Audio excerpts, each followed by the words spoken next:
What's up, guys? Welcome to the podcast. I'm Jake. I'm Jose. This is the J&J MMA podcast.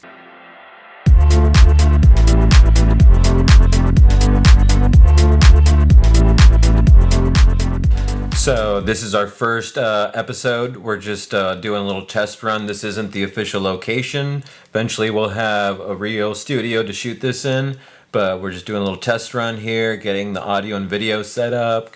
So we'll just give you a little rundown of who we are, what we do. We have a moving company together it's Jake and Jose Ames Movers.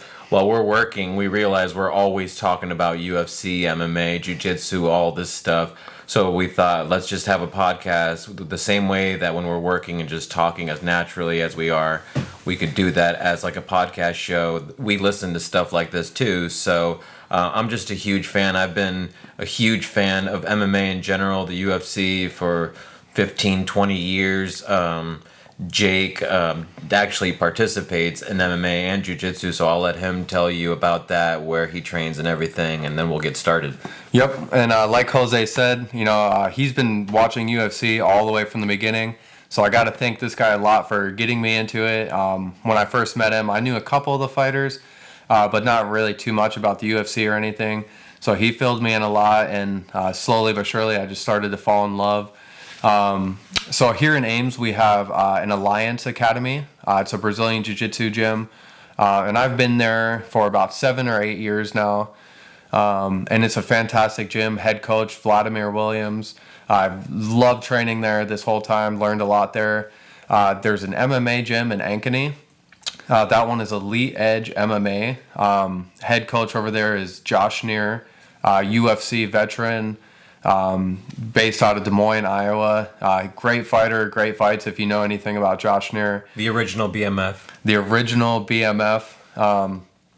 So between the Jiu-Jitsu Academy and the MMA Academy, we got great tools. I'm blessed to be able to learn from these guys, and it's been a great journey. So we decided to start this podcast, and hope you guys enjoy it. Yeah, I'm like I said earlier, I'm just a huge fan. I don't train, but you would think that I have some sort of training with the knowledge that I have. So that's why I feel comfortable talking about stuff like this. This is something that I'm very interested in. I'm not an expert at, but I'm definitely a huge fan. So I have the point of view of a huge fan, legit fan. I don't ever feel like I'm a casual. And then you'll have the point of view of someone that actually is involved in this world with Jake. But we'll recap the pay-per-view that just happened. It started off with Edson Barboza and Shane Burgos. That was a great scrap. That's basically what we expected. Oh yeah, that was an incredible fight. Shane Burgos, just one of the toughest fighters you'll see. Great chin, moves forward the whole time. Whether you're cracking him or what, you'll rarely see him moving backwards. And Edson Barboza is always a treat to watch with his spin attacks and just very high-level striking from Edson.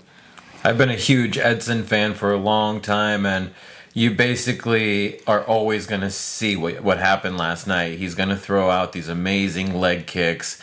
Credit to Burgos to not lose to those leg kicks because I don't know if people are aware of this, but Edson Barboza has finished 2 fighters with leg kicks, legit TKOs, not started with leg kicks, finished with ground and pound, actually made the fighter unable to continue because of the leg kicks. And I really thought the way the fight was playing out that was going to be the 3rd fighter to end up that way. Yep, and right out of the gate, it was like immediately Edson started chopping down that leg, and just the speed and the accuracy and the power that he puts in these leg kicks is incredible to watch.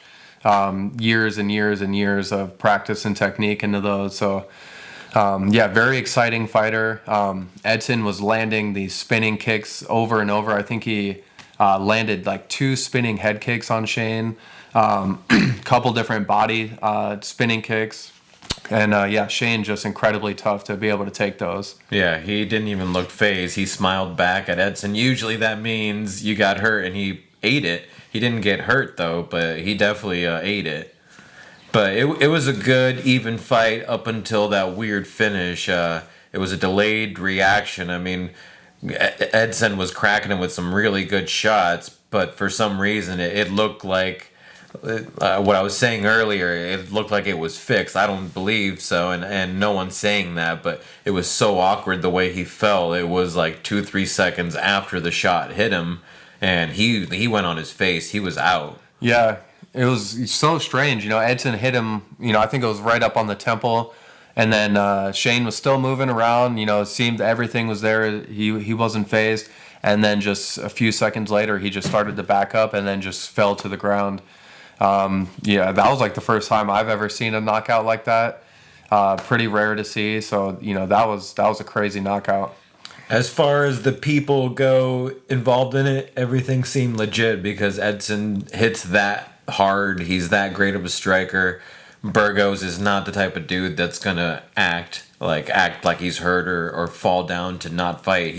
If he could have continued, he would have. But I think, yeah, he got rocked so hard that it actually took a while for him to it took a while for the knockout to register, which is really strange. Yeah. But yeah, two great fighters. That was a great fight. Fight of the night. That got fight of the night? Yeah. Wow, rightfully so. I don't know if you saw this, but they got $75,000 for the performance bonuses now. Oh, yeah. So somebody, was that just for this card, or is that the new, for every fight card? Dana White was saying, Beneil was saying that Tony was the one that got it to happen. I don't know if it was specifically for this card or I don't know what, but either way, it's pretty cool because that's a big paycheck. Yeah, and that's a step in the right direction too, because I think, we see the Bellator fighters and one championship making a lot more than the UFC fighters, so, maybe this is a step in the right direction for just all the athletes in the UFC to start getting paid a little bit more. So yeah, $75K on a fight bonus, take that home, that's a good night right there. And even if you don't win the fight, to get $75,000 for your performance, I mean, that's great. Plus whatever you make to show up and win. On top of your winning purse, yeah. And yeah, otherwise, I mean, even besides that finish, it was a great fight. Both guys deserved that. It was well-deserved fight of the night, well-deserved $75,000 each. And then there was 2 more fights after that, but we're gonna focus on the 3 main big ones. The one after that, the one we're gonna talk about is Tony Ferguson and Beneil Dariush, and it was a great fight, a little one-sided, but it's still a great fight. It was a great fight to watch. Yep. Tony Ferguson will always bring the fight. He's always exciting, whether he's winning or losing the fight. Just an incredible athlete, always fun to watch. He seemed a little bit hesitant on the feet, in my opinion. I think after the Gaethje fight, you take a damage like that, and you might not ever, it might change you a little bit. Yeah. But he just seemed a little hesitant on the feet. On the ground, his bottom game seemed good. He was controlling, looking for submissions. I would have liked to see him come on top a little bit more. At one point, he had a really good Darce choke set up. That's his move. That looked pretty close to being set up. I think he was just kind of off the angle a little bit, and Beneil just stayed composed. He was on the bottom or half guard, I think. I think he was, kind of sitting on his butt on the bottom. Yeah, it was not I don't know if the Darce was there, but he was at least threatening with it. Yeah, I think if he would have rolled through or something, and but yeah, good attempt. And then that heel hook, no one should put up with a heel hook like that. That was a nasty heel hook. He didn't want to tap. And Beneil, after the fight, he said he heard it pop. And Tony's face, he kind of screeched out in pain for a second or two there. And yeah, usually, you hear a pop in the knee from a heel lock or a knee bar, and 9 times out of 10, that's not a good pop. So hopefully Tony's knee is all right. Hopefully it's not an ACL or anything like that. Hopefully it was his other knee, the one that he didn't have surgery on, but I haven't heard anything about it yet, so hopefully he's okay. Beneil asked him afterwards, and he said it was fine, that it was no big deal. Almost like Hoyler Gracie when his arm popped, and the guy was telling him it popped. Or who was it? When Eddie Bravo was fighting him, he kept popping his knee, and he's like, I heard it pop. He's like, no, it's fine, keep going. Yep, and yeah, it's crazy. Those guys that can just get their arm or leg popped and then just have the mental to keep going. So tough. Too tough for his own good, but I bet if there was no crowd there, you probably could have heard it pop. I think so. Weird crowd. Want to talk about that. It was Houston, Texas, so it's Texas. It's Texas, we'll say that. But they were booing at weird times where there was action. If you're a real martial arts fan, MMA fan, there was action going on. It was a good fight. There was good stuff, but the crowd was booing for some reason, and they were booing against Beneil Dariush, and he was doing great. He obviously they were favoring Tony. Tony was the favorite, but there was no reason to be booing Beneil Dariush. His performance was great. He was being respectful. He was dominant. No reason to boo him, but they were booing him. Yep. And yeah, I think definitely the fans there in Houston seemed to be on Tony's side. When Tony was walking out, the place was erupting, just cheering for Tony. I think a lot of these guys might not know Beneil yet. Like the hardcores, we know who Beneil is because he's a great fighter. Yeah, great fighter. But I think it's only a matter of time. This win for Beneil was huge, so This is a big step for him. This is what it takes for someone like him to elevate themselves. They have to fight a fan favorite and beat him dominantly like this. Yep. It would have been different if it was just like a boring decision, but he dominated him. He showed how great he was, how superior he was to him. On the feet, on the ground. Yeah. He wasn't ever stalling or, just holding position. He was constantly moving forward, looking to submit, looking to throw strikes. It really was an impressive performance from Beneil. Yeah, he looked very complete. Everything looked great. Everything he did looked like model student. Yes. But yeah, that was a great fight. It was a decision win for Beneil, and no chance. I mean, Tony had no chance of winning any round in that fight. No, I think it was 30-27 through all three scorecards. Yeah, there was a few weird scorecards throughout the night, but luckily that one, there was no questioning it. It was Beneil totally dominated Tony, and he won. Yep, that was Beneil's 7th win in a row, so he's on a 7-fight win streak now.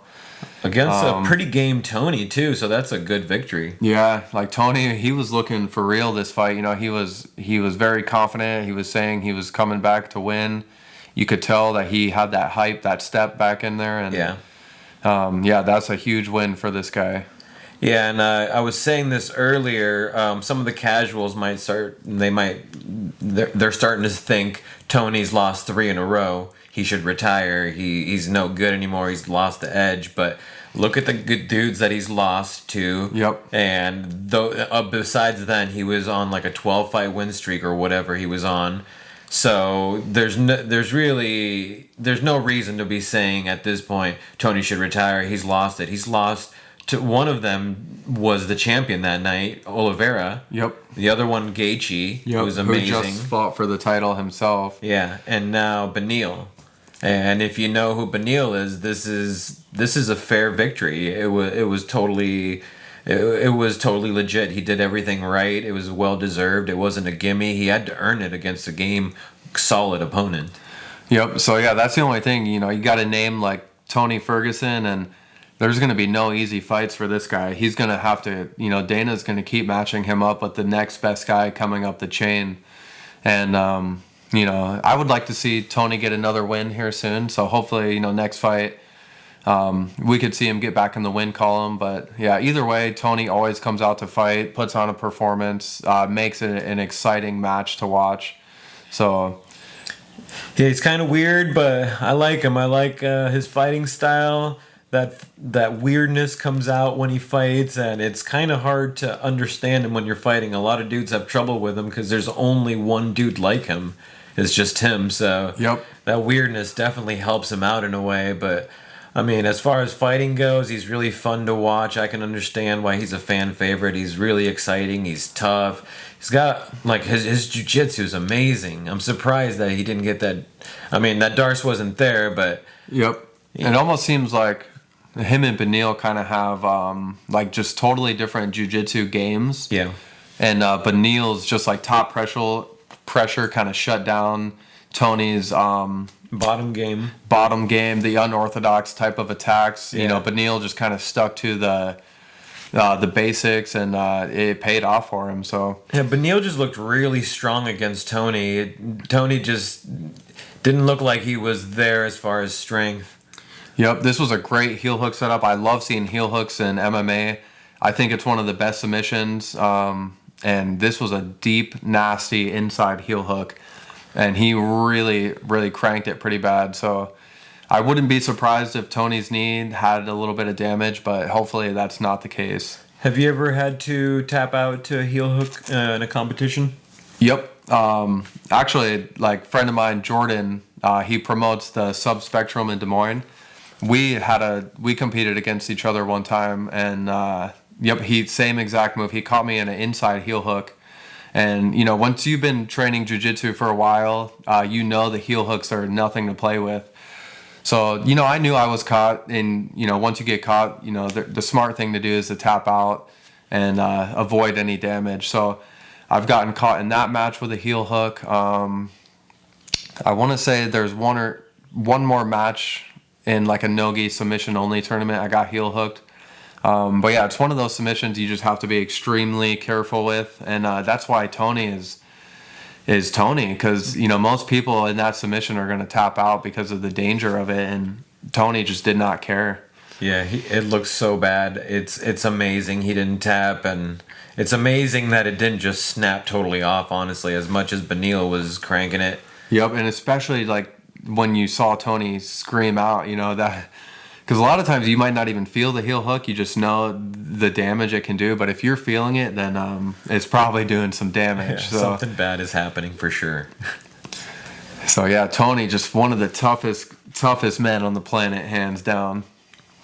Yeah, it was a fun fight, but credit to Beneil, everything perfect. And the fight after that, oh, what an amazing fight! That in the amount of time that it was happening, that could have also been fight of the night, just because. Oh yeah. It was back and forth. That to me, I was telling Will that that was like the essence of MMA. Anything can happen, even when you think the victory is right there, it's guaranteed. Like I said, when Oliveira had Chandler's back, I said it's over. I guarantee the fight's over. He's gonna submit him, and Chandler got out of it. That was amazing. And then Oliveira almost gets knocked out afterwards. Shout out to the ref for not stopping the fight, because any other ref had all the right to stop it. It looked like Oliveira was getting tagged. He was turtling up. Yep. He did just enough to get out of it. He was in a guillotine for a while. He got out of that too. And then the beginning of the second round happens, and then who expected that? Yeah, and I think it was Dan Margliotta. Shout out to that man, one of the GOATs. Great ref. One of the GOATs. Yeah, because the fight could have been over right there. And I don't think people would have complained. They wouldn't have thought, oh no, he was scrambling, he was moving, he was doing just enough to survive, but any other ref could have easily stopped it. Yep, and yeah, Oliveira just did enough to keep himself in the fight, recomposed his guard, started controlling his arms, and yeah, just great composure, very dangerous spot. He got hit multiple times with heavy shots from Chandler. Chandler was swinging in that first round with heavy shots.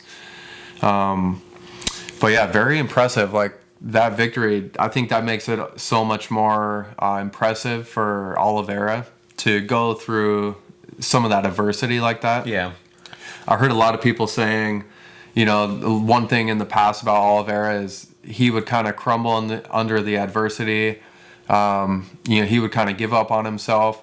You know, so to see him get through the end of that first round, readjust, come out in that second round the way he did, and drop Chandler with that hook, that was incredible. You know, Beautiful left hook. Just spot on, perfect technique. Followed up, put him out, and just super impressive. And he's always had great striking, but it's been looking like crisper and crisper. Each fight, I think his striking is improving. Because I think we all know, you know, he's got the most submissions in the UFC. The jiu-jitsu's always there. Absolutely beautiful jiu-jitsu. Him and Damian Maia, I think, are the best. Yeah. Brian Ortega. You know, Damian Maia is getting ready to retire. So I think Oliveira, in my opinion, has the best BJJ right now. just he's never he's constantly moving. He'll switch from one position to the next, one submission to the next, and it's just fascinating to watch somebody on that level, especially in MMA. Because a lot of times with the strikes and the kicks, sometimes your jiu-jitsu game might not be the same inside the cage, but this guy, he's just incredible. What I really like about his style is, that he's great at jiu-jitsu and the finish is always there, but he doesn't fight like a guy desperate to use his jiu-jitsu. He goes out there to fight, test it out, see what's happening, and the jiu-jitsu is just always there, but he uses it always as like it's always an attack weapon. It's always there, but he's not looking for it. If it's there, it's there. Otherwise, he's there to fight however it is. So it's like awesome to see someone like with Damian Maia, that he wants the jiu-jitsu. Exactly. He's looking for it. He's attacking with it. He's reaching for it. He like the takedowns start to get very predictable. He would obviously destroy me even if they're predictable, but Yep. But yeah, the Oliveira's jiu-jitsu is just kind of always in the back burner, and it's always locked and loaded. And that's what makes him so dangerous, because he's as game on the feet as he is on the ground. If he has to stand there and strike, he's willing to do that as well. And he even said before the fight that he was going to knock Chandler out. And I think a lot of people thought he was kind of bluffing or just saying it to hype the fight up. But I do think he honestly believed that he could knock Chandler out with his striking technique. And he went out there and proved it. So, man, I think the leaps and bounds that we've seen this guy come over his 10 or 11 UFC fight career is just spectacular. Yeah, well earned, well deserved, because he didn't. It wasn't given to him. He's had to go through the ringer to get to where he's at, and he's the champion now. And he's a great champion. It's exciting to think of him as a champion because all the weapons that we've talked about, that he's a finisher. It's always there, and been very dominant when he finishes too. It's not like he gets lucky or something. It's like what he wants, what he can do, and he pulls it off against high level opponents. It's a very exciting champion. Yep, and I think this is now a 9-fight win streak he's on. 8 of them are finishes. The only guy he didn't finish was Tony Ferguson, which he almost finished. He's got the most submissions in the UFC. I think actually with that knockout last night, he beat Cowboy's record for the most finishes in the UFC ever. That's awesome. I think that's what happened. So, not only did he win the belt, but he broke that record. Just an incredible champion. And I didn't know this about him, but apparently, he came from like a lower grade neighborhood. He really had to earn anything he ever had in life, just really worked from the bottom. He gives back to his community, helps with the kids in his hometown, and it's just great to see things like that from a champion. Yeah, and him and Poirier, that's the fight to make. I think that's the number one fight in that division. Yeah, as I said, I know that they're scheduled, him and Conor, but the fight to make is Poirier and Oliveira, because those are the two most elite, most deserving fighters in that division. I mean, there's a lot of great fights in that division. The lightweight division is so fun. I love it. Obviously, every weight division has a lot of fun fights, but there's a lot of like top level, like they're all fairly equal in the top 5 right now. Anything can happen, as we saw with Conor and Poirier. The first fight, Conor dominates Poirier. Second fight, Poirier crushes Conor. Like anything can happen in that weight division. These guys are always evolving. That one guy can beat one guy. Next fight, the other dude destroys him. Yep, and man, what a time for the 155-pound division. I mean, just front to back, absolutely stacked. Easily the most prestigious belt to win. Yeah. But I think for sure Poirier and Oliveira, the two best guys. That's going to be an incredible fight if we get to see that play out. So hopefully that's what we get to see. I would like to see Chandler versus Gaethje. I think that's a phenomenal matchup. Yeah, that's the fight to make. Yep. But of course, in that division, honestly, any of those top 10 or 15 guys, you could match them any which way. Yeah, really. It doesn't have to be number 2 versus number 3. It can be. It could be 12 versus 4, Yeah. and they're all incredible fights. A lot of great up and comers in all of the weight classes, but 155 it just seems always flooded with talent. It's a hungry division. Yep, and I think Chandler proved himself too. Anybody who thought he didn't deserve to be there, he was so close to getting that W. On another night, maybe Chandler was getting his hand raised. He was going to be champion. He was almost champion. Yep, and I think how he bounces back from this loss will show a lot. But a lot of times, you see somebody take a loss like that and they come back even better than they were. So this might be a blessing in disguise for Michael Chandler. But yeah, I guess we'll find out. Yeah. To recap it all, it was a great fight card. Those 3 that we talked about were just solid fights. If you're an MMA fan, it was just really good entertainment. There were some good prelims too. We talked about Jacare. It's sad to see a legend something like that happen to a legend. That he's so tough that I don't even know if he would have tapped if he. It seemed like it snuck up on him, but I don't think he was going to tap either way. For that guy to not only submit Jacare but break his arm like that. Yeah. Jacare is just a legend in the sport of jiu-jitsu. So that's an incredible victory for anybody to submit Jacare. Fantastic win for that guy. I would have been okay with that fight being on the main card on the pay-per-view just because of. Oh, that was a prelim fight. That was a prelim. That was the main event of the prelim. But yeah, like I said, good fight card. It was very entertaining. UFC needs to chill out on these pay-per-view prices, but I don't think that's going to happen. But otherwise, I mean, yeah, it was a solid pay-per-view. The fighters deserve the pay bonuses that they raised up to $75,000. I like that. Yeah, well deserved. And we talked about Edson and Burgos getting fight of the night.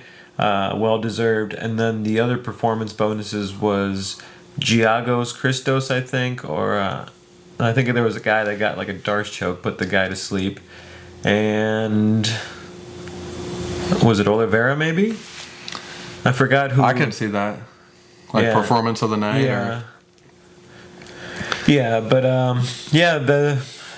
we'll do this a little more regularly. We'll try and recap pay-per-views or fight nights. If Jake has any competitions, any matches, anything like that, we'll break it down, talk about it. So this has been just kind of like a little test run. Next one will be better. We'll have some guests and stuff. Maybe like a little musical thing. We'll see. I do some music, so maybe just quick little thing. Try and come up with something, but we'll try and keep this entertaining. Thank you guys for tuning in.